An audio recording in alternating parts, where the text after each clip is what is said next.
জীবন আল্লাহর নামে দয়ার নবীব আপনি নবী আমার জীবনের জীবন আপনি নবী আমার জীবন সাথী অন্ধকার কবরের বাতি আপনি নবী আমার নির্বাণী আপনি নবী আমার জীবন সাথী অন্ধকার কবরের বাতি আপনি নবী আমার নির্বাণী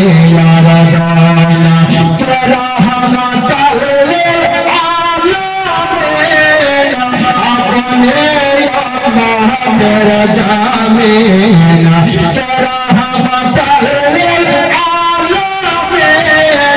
अपने तेरा जामीना गुनहगार तेरे हाथ मुझे अल्लाह नबी दयाल नबी अपने नबी আমার জীবনের জীবন দয়াল নবী মায়া নবী আপনি নবী আমার জীবনের জীবন দেখে আপনার মজা ভাগবতী মাথা দে যা সত দিল জীবন হারা দেখে আপনার মজা ভাগবতী মাথা দে যা সত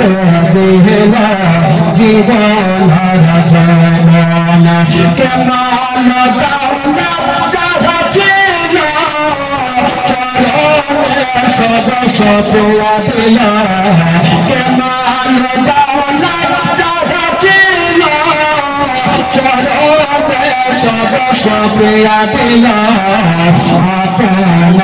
আপনারে বানাইল আল্লাহর নবী দয়ার নবী আপনি নবী আমার জীবনের জীবন দয়ার নবী মায়ার নবী আপনি নবী আমার নয়নের নয়ন देखिया हजरत बिलाल प्रेमत भैया माताला गाई लोगो मायार झाला देखिया हजरत बिलाल प्रेमत भैया माताला गाई लोगो मायार झाला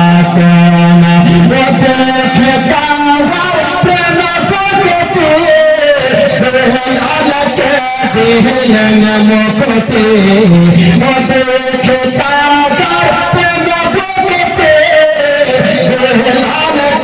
दिल मुक्ति अपनारे बनाइल अल्लाह नबी दयाल नबी अपनी नबी আমার জীবনের জীবন দয়াল নবী মায়ার নবী আপনি নবী আমার জীবনের জীবন। এই করে করে 150 খানা চিঠি ইমাম হোসেনের হাতে। ইমাম হোসেন চিঠিগুলাকে জমা রাখলেন, মনে মনে ভাবছেন আমাকে তারা এত ভালোবাসে, আমি আর তাহলে দেরি করবো না, আমি এখনই চলে যাব সেই কুফাতে। বেরাদার বন্ধুগণ, বাবা যে আমার সোনা মা,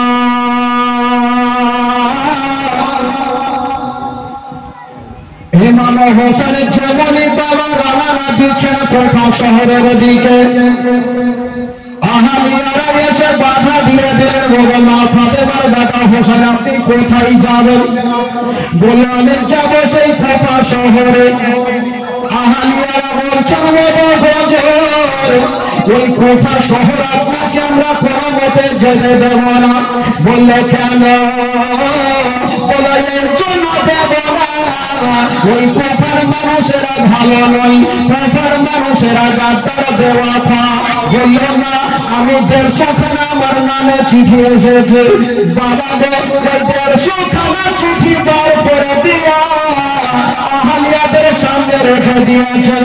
ওরে আমার আহলিয়ারা, কুফার মানুষেরা আমার নামে যে 150 খানা চিঠি লেগেছে, আমাকে তারা অনেক ভালোবাসে, আমি যাব কুফা শহরে। লোকজন বলছেন হুজুর আপনাকে কুফা আমরা কোনো মতেই যেতে দেব না। বললো কেন? বললো হুজুর ওই কুফার মানুষেরা গাদ্দার, কুফার মানুষেরা বেওয়াফা, তারা ভালো নয়। সকাল বেলাতে তাদের রং হয় আলাদা, আর বিকাল বেলাতে তাদের রং হয় আলাদা। এই জন্য হুজুর আপনাকে যেতে দেব না।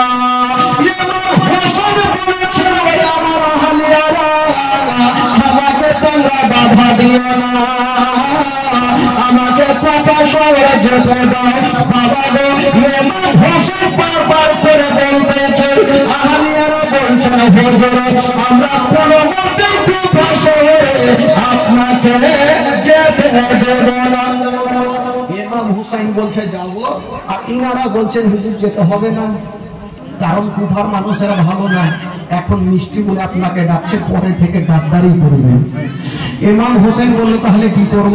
লোকজন বলল হুজুর এক কাজ করেন, আপনি যাবেন, আপনাকে মানা করবো না হুজুর, তবে আপনার যাওয়ার আগে আমাদের মধ্যে একজনকে কুফাতে পাঠিয়ে দেবেন। কুফার ভালোবাসা দেখবে, ব্যবহার দেখবে, যদি ভালো বাসা কি বলে ব্যবহার ভালো থাকে, তাহলে আমাদের লোক আপনাকে চিঠি লিখবে, ওই চিঠি পাওয়া মাত্র আপনি চলে যাবেন।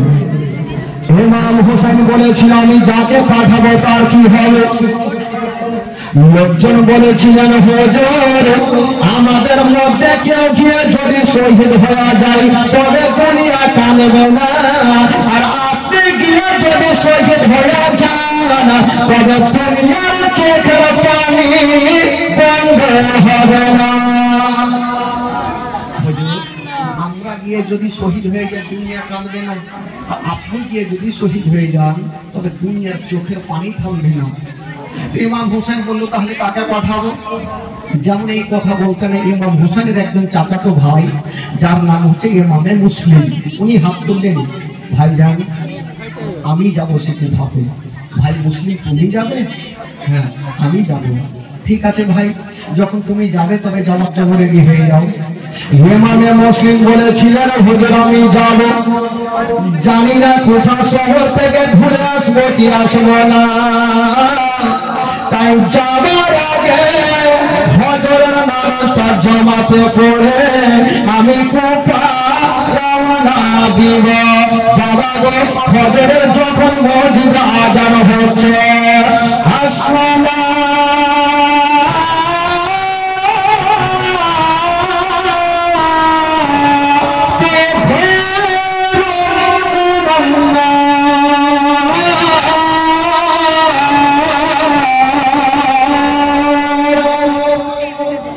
যেমন আযান হয়েছে বন্ধুরা, ইমামে মুসলিম নামাজ আদায় করলেন, যেমনই নামাজ পড়েছেন বাবা সামানপত্র গোছাচ্ছেন বন্ধুরা, যেমন সামানপত্র গোছাচ্ছে বাবা যদি কাউরি বাবা তো বাবা দিল্লি বোম্বাই যাই তবে আত্মীয় স্বজনেরা বেটা বেটি সবাই জিজ্ঞেস করবে আপনি কোথায় যাবেন, সামানপত্র কেন গোছাচ্ছেন? ইমামে মুসলিম যখন সামানপত্র গোছাচ্ছে ইমামে মুসলিমের দুটা বেটা ছিল যাদের নাম ছিল মোহাম্মদ আর ইব্রাহিম, এসে বাপের হাতখানা ধরে নিয়েছেন, আব্বা গো আব্বা আপনি সামানপত্র গোছাচ্ছেন, আব্বা আপনি কোথায় যাবেন বলুন। ইমাম মুসলিম বলেছিলেন বেটা আমি তো যাবো সেই কুফা শহরে, বেটা আমাকে তোমার খুশি মনে বিদায় দাও। জীবনের মধ্যে সব থেকে এই যে ঘটনা ইমাম মুসলিমের দোনো বেটা বহিনেরা খালারা নানিরা চুপচাপ থাকে। ইমামে মুসলিমের দুটা বেটা বলেছেন, আব্বা আপনি যে যাচ্ছেন আব্বা, আমাদের কি হবে? আমাদের তো মা জগৎ থেকে চলে গেছেন আব্বা। আব্বা আপনি যখন যাচ্ছেন আমাদের তো সাথে করে নিয়ে চলে। ইমামে মুসলিম বলেছিলেন, দাদা তোমাদের নিয়ে যাব না। বলল কেন? বলল জানি না বেটা, কুফার মানুষের ব্যবহার কেমন আছে কেউ জানে না। আমি যাচ্ছি বেটা, যদি বিপদে পড়ে যায় আমি পড়ব, তোমাদের বিপদে আমি পড়তে দেব না।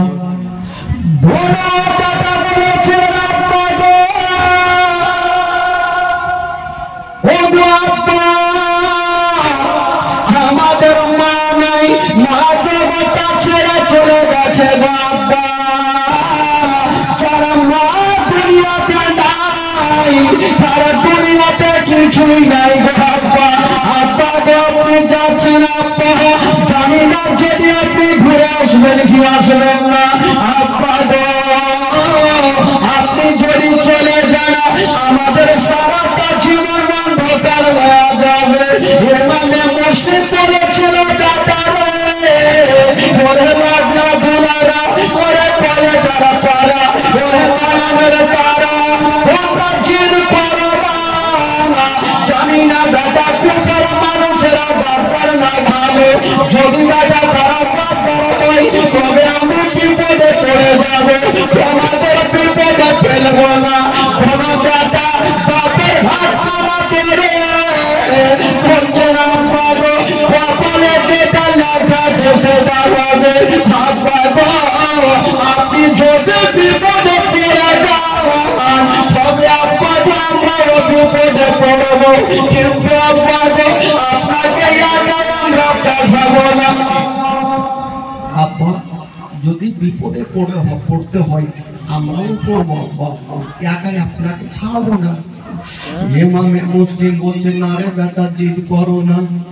দোনো ভাই আলোচনা করছে, আব্বাকে যদি বলি আমার আব্বা নিয়ে যাবে না, তবে আমার আব্বাকে যদি একজন বলে দেয় আমার আব্বা মানা করবে না। সেটা হলো আমাদের চাচা ইমাম হোসেন। হোসেন যদি আমার আব্বাকে বলে আমার আব্বা না করতে পারবে না। বলছেন আব্বাকে একটু দাঁড়ান, আমরা আসতেছি একটু ভিতর থেকে। কোথায় যাবি বেটা? আব্বা আপনি দাঁড়ান। দোনো বেটা এক অপরের হাত ধরে দৌড়াতে লেগেছে। বাবা গো কেতাবে লিখছেন ৬-৭ বছরের ছেলে, ছোট ছোট ছেলে বাপের সাথে যাওয়ার জন্য চাচার সামনে গিয়ে দাঁড়িয়ে গেছে। বলছেন চাচা গো, চাচা চাচা একটা কথা বলবো চাচা। বড় ছেলে বাবা গো এত সুন্দর চেহারা, এত সুন্দর চেহারা ইমাম হোসেনের আপনারা ধরে নিয়েছেন চাচা গো। আমাদের মা জগতে বেঁচে নাই চাচা, আমার আব্বা কোথায় যাচ্ছে চাচা? আমরা এত করে বললাম আমার আব্বা আমাদের নিয়ে যেতে চাই না গো চাচা। আরে বেটা তোরা কি যাবি? হ্যাঁ চাচা, তার জন্য এসেছি আপনার কাছে। একটু আমার আব্বাকে বলে দিন চাচা, আমাদের যেন সাথে করে নিয়ে যায়। ইমাম হোসেন ডাক দিচ্ছেন, ভাই মুসলিম একটু কাছে আসো। ইমাম মুসলিম চলে আসলো। ও ভাই মুসলিম, তুমি যখন যাচ্ছ তোমার দুটা লাখ সাথে করে নিয়ে যাও। ইমাম মুসলিম বলছেন, হুজুর জানি না তারা কেমন আছে, আমি দুটা বেটাকে কেমন করে আমি নিয়ে যাবো? বললো ভাই যা কপালে যেটা লেখা আছে সেটা হবে। না করতে পারলেন না, ঠিক আছে বেটা চলো, যখন তোমরা যাবে তোমাদের সুন্দরভাবে আমি গোসল বানিয়ে দিই। বেড়াদার বলতে বলে বাবা ইমাম মুসলিম তোমার বাবাকে নিয়ে গেলে বাবাকে সুন্দর করে গোসল বানিয়ে দিচ্ছেন। সুন্দর করে গোসল বানাচ্ছেন। হারিয়ে নামে মুসলিম আমাদের সাথে করে নিয়ে চলেন। ইমামে মুসলিম ওই কোনো লাভ সুন্দর জানাইয়া সুন্দর পোশাক পরাইয়া দিনের সামনে বসিয়ে দিয়েছিল। ইমামে মুসলিম সবাইকে ক্ষমা করেছিল। আমার আলিয়ারা আমাকে তোমরা সবাই ক্ষমা করে দাও। তোমারা ভাইরা সেই দিন ইমামে মুসলিম কোন বিয়ে বাড়িতে যায়নি রে বাবা। সেদিন ইমামে মুসলিম কোন ভোজ খাবার জন্য যায়নি বন্ধুরা। ইসলামের জন্য কোন বাচ্চাটা বাবা বসাই বেঁধে চলে যাচ্ছে না, আল্লাহ রাস্তাতে চলে যাচ্ছে না। ইমামে মুসলিম বলছেন তোমার ফাতেমার মাতা হোসেন আপনি আমাকে ক্ষমা করে দিন, আমার জন্য দোয়া করবেন, আমি যেন কামিয়াব হতে পারি। ইমাম হোসেন বলেছিল ভাই মুসলিম চাই তুমি তাড়াতাড়ি করে চলে যাও। ইমামে মুসলিম দোনো বেটাকে সামনে বসিয়েছেন আর সবাইকে ক্ষমা করে দিয়া সবারই কাছে ক্ষমা চেয়ে নিয়ে বাবা গো শেষের মতো মক্কাকে সালাম করে দিয়ে কুফার রাস্তাতে রওনা দিয়ে দিলেন। সবাই দেখতে থাকলো আর তিনও বাপ বেটা চলতে থাকলো। ভাই যেমনই চলতে লেগেছে না বাবা, এইদিকে কুফার মানুষেরা তারা গাদ্দার ব্যবহার ছিল বন্ধুরা, তাদের নিয়ত ভালো ছিল না। বেরাদার বন্ধুরা তারা যখন জানতে পেরেছে ইমাম হোসেন আসে না, ওনার চাচাতে ভাই মুসলিম এসেছে, তারা রাস্তাতে দাঁড়িয়ে আছে না, অপেক্ষা করেছে না। যেমন ইমামে মুসলিম বাবা ওই কুফা শহরে ঢুকেছেন বন্ধুরা, ওই কুফার মানুষেরা বাবা বেরিয়ে চলে আসেন। ছাদের মতো চেহারা, সূর্যের মতো চেহারা, বাচ্চাকে বাবা গো গালে মুখে চুমা দিতে লেগেছে। বাবা গো গালে দিতে চুমা খেয়ে কেন দাদাকে নিচে নামালো। আজকে তারা গালে মুখে চুমা খাচ্ছে গো, আর তারাই ওই কোনো বাচ্চার গলাতে ছোড়া চালাবে। ইমামে মুসলিমকে স্বাগতম সালাম জানাইয়া বাবা গো হুজরা খানাতে নিয়ে গেল। বাবা দোনো বেটা থাকলো বাপের কাছে। ইমামে মুসলিম বাবা গো আসরের নামাজ পড়ার পরে 12,000 মানুষ ইমামে মুসলিমের হাতে হাত দিয়ে মুরিদ হয়ে গেল। জামানের ঘরে বলা বন্ধরা ইমামে মুসলিম বলেন আল্লাহ এই কুফার মানুষ গাদ্দার হতে পারে না, কুফার মানুষকে আসে কি বলে ভাগ হতে পারে না। তারা আগে যা খারাপ ছিল এখন ভালো হয়ে গেছে। একই টাইমে একই ওয়াক্তে যদি 12,000 মানুষ আমার হাতে হাত দিয়ে মুরিদ হয়ে যেতে পারে, তবে ইমাম হোসেন যদি চলে আসে তবে কত লোক মুরিদ হতে পারে। ইমামে মুসলিমের সন্দেহটা দূর হয়ে গেল, যা আগে যা তারা খারাপ ছিল এখন তারা ভালো হয়ে গেছে। সঙ্গে সঙ্গে ইমাম হোসেনকে একখানা চিঠি লিখলেন। চিঠিতে লিখছেন ওগো মা ফাতেমার বেটা হোসেন, আমি যে খবরটা নিতে এসেছিলাম তারা আগে খারাপ ছিল এখন তারা ভালো হয়ে গেছে, আপনি দেরি করবেন না, তাড়াতাড়ি করে চলে আসুন। এই চিঠি ছাড়তে নেই, বিপদ বাবা আসতে নেই। একটা লোক ইয়াজিদের কাছে গিয়ে একটা কথা বললেন, ও ইয়াজিদ কি হলো? বলে কুফা শহরে দুটা নারা চলে। কেমন? বলে একটা চলে হোসেন জিন্দাবাদ আর একটা চলে ইয়াজিদ মুর্দাবাদ। ইয়াজিদের মিজাজ খারাপ, আমারই তো গভর্নর নওমান বিন বাসিরকে রাখা আছে। বলে হুজুর উনি আপনার সুদ খায় আর উনার গুণ গায়, তাহলে কি করবো? বলে এখনই একটা হাড্ডা চাওয়া লোককে পাঠিয়ে দেন, আর না হলে কুফাকে বাঁচাতে পারবেন না। কাকে পাঠাবে? ইয়াজিদ একটা লোককে পাঠিয়েছিল যার নাম ছিল ওবাইদুল্লাহ ইবনে জিয়াদ। আপনারা শুনেছেন বাবা, ওবাইদুল্লাহ ইবনে জিয়াদ ইমাম হোসেনের মতো পোশাক পরে বাবা গো কুফা শহরে ঢুকছেন। আর লোকজন ভাবলো ইমাম হোসেনকে মুসলিম চিঠি লিখেছে, ইমাম হোসেন আসছে। যখন কাছাকাছি হলো হাতে তরবারি আর মুখটাকে এইভাবে ঢেকে নিয়ে যেন চিনতে না পারে, ঢেকে নিয়ে কুফা শহরে ঢুকলেন। লোকজন ভাবলেন ইমাম হোসেন চলে এসেছে, সঙ্গে সঙ্গে সালাম জানালেন। তো ওবায়দুল্লাহ ইবনে জিয়াদ ভাবলো আমি যদি জোরে উত্তর দিই তাহলে হয়তো জেনে যাবে যে এটা তো ইমাম হুসাইন নাই, এটা হলো ওবায়দুল্লাহ ইবনে জিয়াদ। আস্তে সালামের জবাব দিলেন। তো লোকজন আলোচনা করছে, হাজর আমরা হোসেনকে এত জোরে সালাম করলাম আর হুজুর আস্তে সালামের জবাব কেন দিলেন? আবার কেউ বলছে হয়তো অত দূরে রাস্তা এসে তার জন্য তো ফাঁসতে গেছে, যাকে চলো নিয়ে চলো। বাবাদের সামনে নিয়ে যাচ্ছে ওবায়দুল্লাহ ইবনে জিয়াদ। বাবাদের যেমনই ঘরের পাশে যেতে নাই, ছাদের উপরে চেপে গেল। যেমন ছাদের উপরে চেপেছে বন্ধুরা, বাবার চেহারা থেকে বাবা পোশাক খানা টেনে নিয়ে বলছে, বলে তোমরা মানুষেরা তোমরা যাকে মনে করেছো ইমাম হোসেন, আমি ইমাম হোসেন নয়, আমি হলাম আজানের বাবা ওবায়দুল্লাহ ইবনে জিয়াদ।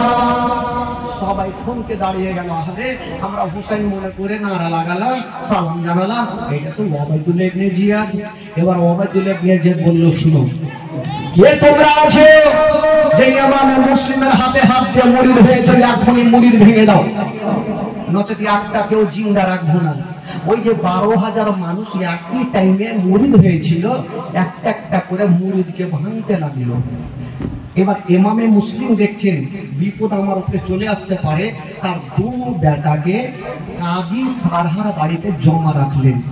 উনি একজন ভালো মানুষ, ওনার বাড়িতে রাখলেন। হুজুর আমার দোনো বেটাকে রাখেন, যদি আমি বিপদে পড়ি আমার দোনো বেটা যদি না পড়ে, তবে হুজুর যদি আমার কিছু হয় আপনি দোনো বেটাকে একটু মদিনাতে পৌঁছে দিয়েন। কাজী সাহার কাছে থাকলো। আর ইমামে মুসলিম এক পা দুই পা করে হানির বাড়িতে বাবা পৌঁছে গেল। বেরাদার এখানে অনেকগুলো ঘটনা আছে, এই ঘটনা এখানে যদি বলতে লাগে তো 2-3 দিনে পার হয়ে যাবে, 4 দিনের জীবনী হয়। আমি জীবনে আজকে 4 দিন জীবনে করিনি, হয় 3 দিন হলে 5 দিন হবে, 7 দিন হলে 13 দিন, এখানে পেয়েছি 4 দিন। তো জানি না ভাই, ভাগ্য ভালো আছে ওই জন্য 4 দিন পেয়েছি। বেরাদার বন্ধুগণ, বাবাজি আমার, এবার হানির বাড়িতে ইমামে মুসলিম ওবায়দুল্লাহ ইবনে জিয়াদ এলান করলো, শুনো ইমামে মুসলিম কোথায় আছে খুঁজে বার করো, তাকে জিন্দা রাখবো না। বাবা গো, এত করে খুঁজলো কেউ পাচ্ছে না, কোথাও পাওয়া গেল না। যে একটা আইভি ঠিক করলো, সিআইডি যাকে বলেন, ওই সিআইডি বললো, ওবায়দুল্লাহ ইবনে জিয়াদ আমি ছাড়া ইমামে মুসলিমকে কেউ খুঁজে পাবে না, তবে আমাকে 3000 টাকা দিতে হবে। তখনকার বাজারে 3000 অনেক টাকা। বলে তুই টাকা কি করবে, আগে টাকা দে, তাহলে ইমামে মুসলিম কোথায় আছে আমি খুঁজে বার করবো। টাকা বাবা দিয়ে দিলেন আর ইমামে মুসলিমকে খোঁজার জন্য বেরিয়ে গেল। ওই সিআইডি কখনো মসজিদে, কখনো ঘুরে যাবে, কখনো হাটে, কখনো বাজারে, কখনো আর কোন জায়গাতে খুঁজে ইমামে মুসলিমকে কোনো মতে পাওয়া যায় না। সোনা মানিকেরা, আমার মা বোনেরা, ওই বাবা আইডি সিআইডি বাবা চতুর্দিকে খুঁজতেছিল, সব জায়গা দেখে নিয়েছে, কিন্তু ইমামে মুসলিমকে পাওয়া গেল না। আইডি মনে করলো আর একটাই জায়গা আছে, কুফার জামে মসজিদ, একবার ওখানে যাই। যেমনই মসজিদে যাচ্ছেন বাবা, সবাই নামাজ আদায় করছেন বন্ধুরা। আরে ইমামে মুসলিম ওই হানির বাড়িতে ছিল, আর ওই আইভিটা গিয়া দেখছেন সবাই নামাজ পড়ছে, কেবল একটা লোক বয়স্ক করে মাথায় টুপি আর বড় বড় দাড়ি পাঞ্জাবি পরে অজু বানাচ্ছে। তো ওই আইভি লোকটাকে জিজ্ঞাসা করছেন, চাচা চাচা গো সবাই নামাজ পড়তে লেগেছে, আপনি এত দেরি কেন করছেন? বলে বাবা বলিও না, কাজে কামে ব্যস্ত, তাই জামাত ধরতে পারলাম না। বলে চাচা আপনাকে একটা কথা বলবো, একটু বলবেন? বলে কি হলো? বলে হুজুর আমি বড় পাপী, বড় কাপি, অনেক দিন থেকে আমি ইমামে মুসলিমকে খোঁজাখুঁজি করছি, আহলে বাইতের ছেলে, তার হাতে হাতে আমি মুরিদ হব, উনি কোথায় আছে আপনি একটু বলতে পারবেন? তো এই লোকটা বললো, আরে বাবা তুই এত লোকজনকে পালি না, তুই আমাকে জিজ্ঞাসা করলি? তো আইভিটা একটু অত উঁচা বানাচ্ছে, হুজুর আপনার মুখে দাঁড়িয়ে এত সুন্দর চেহারা, আপনি এত ভালো মানুষ, তাই তো আপনাকে জিজ্ঞাসা করছে। ওই লোকটা বললো, বাপরে বিনা পয়সা তো আমার এত নাম হয়েছে, যাকে বললে হয়তো ভালো লোক আছে, কিন্তু জানে না এই লোকটা হচ্ছে সিআইডি। বলতে লাগলো, ঠিক আছে আমি তোমাকে ইমামে মুসলিমের খবরখানা দেওয়া প্রথম বেড়া এবার ওই নামাজি লোকটা ওই সিআইডিটা নিয়ে চলে গেল হানির দরওয়াজাতে রেখে দিলে ওদের যাও যাও ওই যে দেখছো এই ঘরটাতে আছে ইমামে মুসলিম ওই সিআইডি ওই আইবি বাবা ঘরে ঢুকে গেল আর যেমনই ঘরে ঢুকতে নাই বাবা ইমামে মুসলিমের সামনে গিয়ে পড়ে গেছে হুজুর আমি বড় পাপী বড় তাপে আপনার কাছে আসলাম হুজুর 3000 টাকা রেখে দিলেন হুজুর আমাকে আপনি মুরিদ বানিয়ে দিন ইমামে মুসলিমের মনের মধ্যে কোনো ময়লা মাটি ছিল না ভাবলো লোকটা একটু ভালো মানুষ আমি মুরিদ বানিয়ে দিই আমার কাছে এসেছে মুরিদ বানালেন আর ওই আইভিটা চতুর্দিকে দেখে নিলেন কটা জানলা কটা দরওয়াজা কোনটা গেট কোনটা ঘরে আছে কোন জায়গাতে আছে সব কিছু দেখে নিয়ে পৌঁছে গেলেন ইমামে মুসলিম কি বলে ওবাইদুল্লাহ ইবনে জিয়াদের কাছে খবরটা জানিয়ে দিলেন যে হুজুর আমি বলেছিলাম আমি খবর দেব উনি এখন হানির বাড়িতে আছে হানির বাড়িতে আছে ঠিক আছে তাহলে হানিকে ডাকা হোক হানিকে ডাকা হইল বলছে হানি তুমি একটা কথা বলো তোমার বাড়িতে ইমামে মুসলিম আছে হানি চিন্তা করছে নবী বংশের ছেলেকে নিমন্ত্রণ করে পাওয়া যায় না আমার বাড়িতে এসেছি জায়গা দিয়েছি কিন্তু জানালো কেউ আইভি ছাড়া কেউ জানায়নি হানি বলছেন হুজুর আমার বাড়িতে এসেছে আমি ডাকি নাই এসেছে তাই জায়গা দিয়েছে আমাকে 5টা মিনিট সময় দেন আমি বাড়ি যাব আপনাকে বাড়ি থেকে বের করে দেবো বলুন না তোমাকে সময় দেওয়া হবে না বললো কে আছো যাও হানিকে জেলখানাতে ভরে দাও যেমন জেলখানায় ভরে বলে ইমামে মুসলিম বাবা যেই ঘরটাতে ছিল বাবা গো হানিকে জেলখানাতে ধরা হয়েছে ওবাইদুল্লাহ ইবনে জিয়াদ বললে যাও হানির বাড়িকে ঘেরাও করে নাও লোকজন হানির বাড়িতে যাচ্ছে আর ওই দিকে কি যেমন হলো ইমামে মুসলিম বাবা হানির বাড়ি থেকে বেরিয়ে কোথার জামে মসজিদে চলে গেল আর যে জায়গাতে নবী বংশের ছেলেরা চলে যায় সেই জায়গাতে কারি ইমামতি চলবে না নবী বংশের ছেলে চলে গেছেন 500 জন মানুষ পিছনে নামাজ আদায় করছেন আর ইমামে মুসলিম নামাজ পড়াচ্ছেন ডান দিকে সালাম ফিরায়া বাম দিকে সালাম ফিরায়া পিছনে ঘুরে দেখছেন বন্ধুরা কেবল একটা লোক দেখা যায় না সব জামাত ভেঙে পালিয়ে গেছে কেবল একটা লোক বসে বসে ওযু বানাচ্ছে ইমামে মুসলিম বলছেন ভাই আমার পিছনে 500 জন মানুষ যে নামাজ পড়ছিল তারা কোথায় গেল বললো হুজুর আপনি যখন নামাজ পড়াচ্ছিলেন ওবাইদুল্লাহ ইবনে জিয়াদের একটা লোক ঢোল দিতে দিতে যাচ্ছিল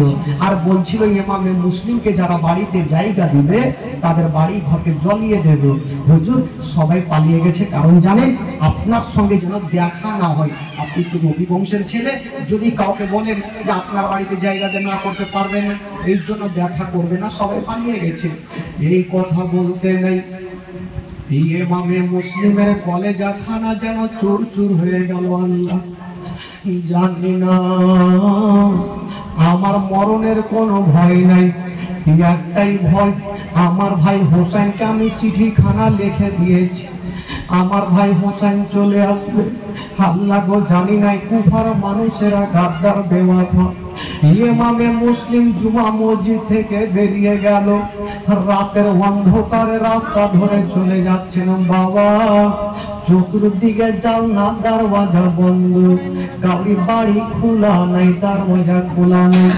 ইমামে মুসলিম বলেছিল ওরে কুফার মানুষেরা আমরা নিজে আসি নাই রে তোরা 150 খানা চিঠি দিয়ে ডেকে আজকে তোরা গাদ্দারি করছিস রে বাবা গো ইমামে মুসলিম যাচ্ছে না আর মুখ দিয়ে একটা ছন্দ বের হচ্ছে মুঝে কো খাওয়ালো मुसाफिर न समझो मैं आया नहीं बुलाया गया जरे बोलून मुझे को खवालो मुसाफिर न समझो मैं आया नहीं बुलाया गया मुझे मुसाफिर न समझो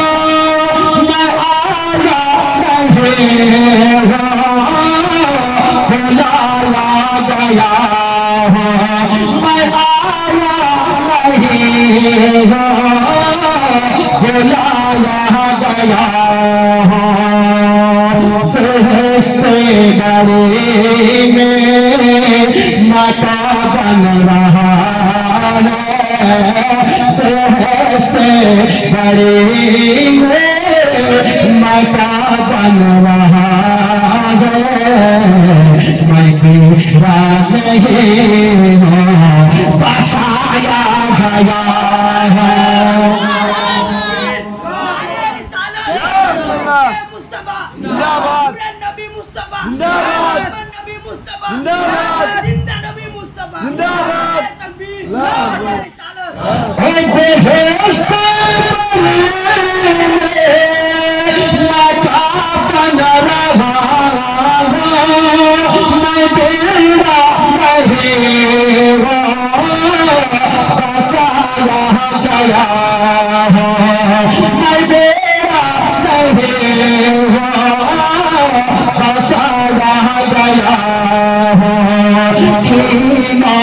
चलाया सामन लुटाया खीमा चलाया सामन लुटाया गुलशन को छोड़ा गुलस्ता भी छोड़ा गुलशन को छोड़ा गुलस्ता भी छोड़ा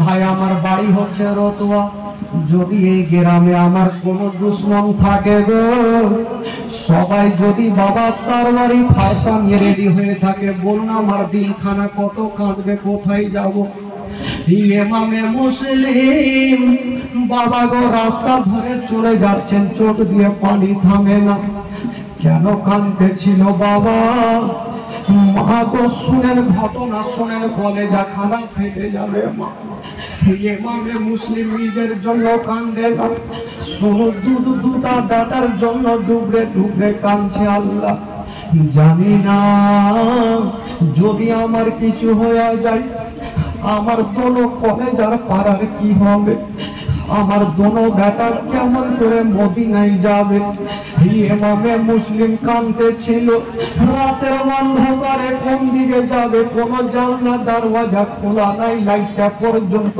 বন্ধ করেছে চতুর্দিকে দুশ্মনেরা ঘুরছে ইমামে মুসলিম রাস্তার অন্ধকারে চলে যাচ্ছেন বাবা চতুর্দিকে তাকিয়ে দেখছেন মা কাউকে দেখা যায় না কেবল দূরে তাকিয়ে দেখছেন বন্ধুরা একটা বাড়িতে একটা লালটন জ্বলতেছিল ইমামে মুসলিম ভাবছেন আল্লাহ আমি একবার ওই বাড়িটায় যাই দেখি একটু যদি থাকার জায়গা পাই তবে রাতটা কাটিয়ে সকালবেলা আমি বেরিয়ে যাব যেমনই যাচ্ছেন বন্ধুরা যে জায়গাতে লালটন জ্বলতেছিল সেইখান করে কোনো ছেলে ছিল না কেবল একটা বয়স্ক মা বসে বসে রাস্তার দিকে দেখতেছিল ইমামে মুসলিম যে দাঁড়িয়ে গেছেন বলছেন মা গো তুমি এইখানে কেন বসে আছো মা মা গো গোটা কুফা শহরে সবাই জানলা দরওয়াজা লাগিয়ে নিয়েছে মা কেন তুমি বসে আছো মা বলছেন বেটা রে আমার বেটা যার নাম রেখেছি বেলাল ওই ইবনে জিয়াদের বাড়িতে চাকরি করে প্রত্যেক দিন চলে আসে 7টাতে আজকে 9টা হয়ে গেল বাড়ি আসে না তার মা আমি যতক্ষণ পর্যন্ত আমার বেটা আসবে না আমার মনে শান্তি হবে না বেটা আমি তার জন্য রাস্তাতে বসে বসে দেখছি বেটা ইমামে মুসলিম কাঁদতে কাঁদতে বলছেন মা গো আমি এসেছি তোমার কাছে মা মাগো যদি পারো মা তবে আমাকে এক পিয়ালা পানি দিয়া। হাই রে নবী বংশের ছেলে, বাবা গো বলছে মা এক পেয়ালা পানি দাও। ওই মেয়েটার নাম কি ছিল বাবা? কিতাবে লিখছেন বন্ধুরা, ওই মেয়েটার নাম ছিল তুয়া বিবি। ওই মেয়েটা বলছেন আল্লাহ জানি না, এই লোকটাকে আমি চিনি না, হঠাৎ করে পানি কেন চাইছে? মেয়েটা ভাবছেন আল্লাহ আমি লোকটাকে চিনি না জানি না, পানি চাইছে, আমি না করবো কেমন করে? বাবা তুমি একটু থাকো, আমি ঘরে থেকে পানি নিয়ে আসছি। ইমামে মুসলিম দাঁড়িয়ে থাকলেন, আর ওই তুয়া বিবি ঘরে গেল, এক লোটা পানি এনে ইমামে মুসলিমকে দিল। ইমামে মুসলিম পানি পান করে খালি লোটা ফেরত দিলেন। তুয়া বিবি ওই খালি লোটা নিয়ে ঘরে রেখে আসলেন। এসে দেখছেন বন্ধুরা ওই ইমামে মুসলিম এখনো দাঁড়িয়ে আছে। তুয়া বিবি বলছেন বাবা তুমি পানি চাইলে পানি দিলাম, যাও, এত রাত্রে তুমি কি করছো, বাড়ি যাও। এই কথা যেমনই বলতে নাই ইমামে মুসলিমের কলেজা খানা ফেটে গেল। মা গো আজকে যদি আমার বাড়ি থাকতো মা, তোমার কাছে পানি চেয়ে খেতাম না। মা গো যদি বাড়ি থাকতো মা, তবে রাতের অন্ধকারে আমি নগরে নগরে ডগরে ডগরে ঘুরতাম না। মেয়েটা বলছেন বাবা তুমি কে বলো? বলছেন মা গো যাদের কারণে মা গোটা কুফা শহরে জান্নাবাতি বন্ধ মা, আমি হলাম সেই নবী বংশের ছেলে ইমামে মুসলিম। যেমনই কথা বলা ওই মেয়েটা কাঁদতে লেগেছে। ইমামে মুসলিম বলছেন মা গো তুমি আমাকে পানি দিয়েছো মা, তোমার নামখানা জান্নাতে উঠে গেছে মা, তবে একটা কথা মা গো তুমি পানি দিয়েছো মা, যদি পারো গো মা তোমার বাড়িতে একটা রাত থাকতে দাও। ওই মেয়েটা কাঁদতে কাঁদতে বলছে বাবা যতক্ষণ পর্যন্ত তুমি আমাকে ক্ষমা না করবে আমি তোমাকে ঘরে ঢুকতে দেব না।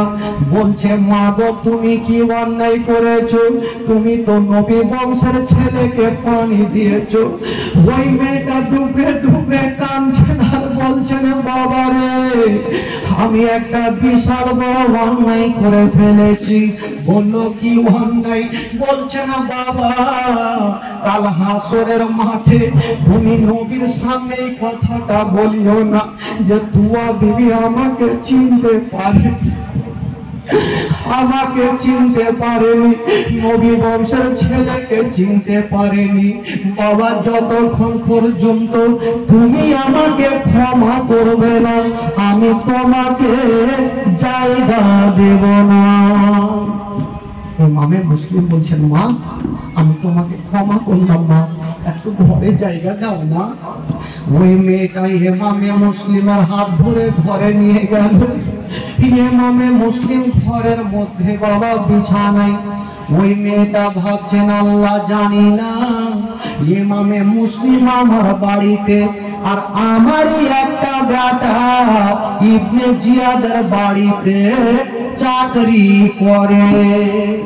জানি না যদি আমার ইমামে মুসলিমকে দেখে ফেলে তবে হয়তো জানিয়ে দিতে পারে। বলছেন ওগো মুসলিম এক কাজ করো, তুমি যে ঘরটা তোমাকে দিলাম এই ঘর থেকে তুমি বাইরে আসিও না, সকালবেলা যখন আমার বেটা যাবে তখন তুমি চলে আসবে। ইমামে মুসলিমকে ঘরের মধ্যে রেখে দিয়েছেন, খাবার সব কিছু দিয়েছেন। ইমামে মুসলিম যে ঘরের মধ্যে আছেন বন্ধুরা, আর ওইদিকে বেলাল রাত্রি 9টার সময় হাজির হয়ে গেল। বলছেন মা গো দেরি করো না, খাবার দাও মা, ঘুমাবো, সকালে চাকরিতে যাব। বলছে বেটা এত তাড়াহুড়া কেন করছো বলো? বলছে মা গো তুমি কি জানো না মা, ওটা কুফা শহরে মা ওবাইদুল্লাহ ইবনে জিয়াদের অর্ডার হয়ে গেছে, ইমামে মুসলিমকে যদি কেউ খুঁজে বের করতে পারে তাকে প্রচুর টাকা ইনাম দিবে। মা সঙ্গে সঙ্গে মাথায় হাত দিয়ে চাল্লা, আমার বেটার মনে তো শয়তানি আছে, যদি ইমামে মুসলিমকে দেখে নেয় তবে তো ধরা পড়ে যাবে। বাবা চট করে খাবার দিল, বেলাল বিছানায় আছে, আর এইদিকে বন্ধুরা ইমামে মুসলিম ঘরের মধ্যে বসে আছে, ঘুমটা আসে না। তুয়া বিবি মনে করছেন আল্লাহ, মেয়েটা ভাবছেন নবী বংশের ছেলে আমার বাড়িতে আছে, কখন পানির দরকার হবে, কখন খাবারের দরকার হবে, বারবার করে ওই ঘরটাতে যাই, আর বাইরে আসে যায় আসে যায় আসে, আর এই যাওয়া আসা দেখে বেলালের মনে সন্দেহ হলো। তুয়া বিবি ভাবছেন যে নতুন ছেলে আমার বাড়িতে বারবার করে ঘরটার পাশে যাচ্ছেন আর আসছেন, যাচ্ছেন আসছেন। তো বেলাল ভাবছেন আমার মা কোনোদিন এই করে যাওয়া আসা করেন, আজকে কেন যাওয়া আসা করছে? বলছেন মা, মা গো আজকে তুমি বারবার ওই ঘরটার কাছে যাচ্ছ কেন মা? মা ওই ঘরে কি কেউ আছে মা? মা বলছেন আল্লাহ কি বলবো। বলছেন বেটারে এই ঘরে কে আছে তুমি জিজ্ঞেস করো না, ঘুমিয়ে যাও। বললো মা ঘুমাবো না, যতক্ষণ তুমি বলবে না আমি ঘুমাবো না। মা বলছেন বেটা একটু আমার কাছে আসো। মা বেটার হাতখানা ধরে মার হাতে লাগিয়েছেন আর বলছেন বেটা আমার মাথায় হাত দিয়ে কসম খাও, আমার ঘরে যে আছে এই কথা তুমি কাউকে বলবে না। বললো কথা দিলাম আমি কাউকে বলবো না। যেমনই কসম খেলেন বাবা, বলে দিলেন বেটা আমার ঘরে ইমামে মুসলিম আছে। বেলালের দিল বলে মন বলে মা তুমি যতই মানা করো আমি ইমামে মুসলিমের কথা বলে দিব। যতই তুমি মানা করো, আমার বাড়িতে চোর থাকবে আমি বলবো না। সকাল হলে যখন, তো বেলাল সকাল সকাল বের হচ্ছে, মার মনে আমার সন্দেহ হয়তো বেটা প্রত্যেকদিন 10টায় যায়, আজকে সকালে কেন বের হচ্ছে? ডাকছেন বেটা একটু আসো। বেটা রে নবী বংশের ছেলে আমার বাড়িতে আছে, এই কথা তুমি বলিও না বেটা, আবার কসম খাও। বলে মা আমি কসম খেলাম মা, আমি কোনোদিন বলবো না। এই বলে বেলাল কিন্তু রাস্তা ধরে চলে যাচ্ছে, আর ওই দিক থেকে 10টা লোক ঘোড়াতে সওয়ার হয়ে ইমামে মুসলিমকে খোঁজার জন্য চলে আসছে। তো বেলাল বলছে দাঁড়াও, সবাই দাঁড়িয়ে গেল। বলছে তোমরা যাবে কোথায়? বলে ইমামে মুসলিমকে খুঁজতে যাব। তো বেলাল বলছে তোমরা যাচ্ছ যাও, তবে জিন্দেগিতে খুঁজা পাবে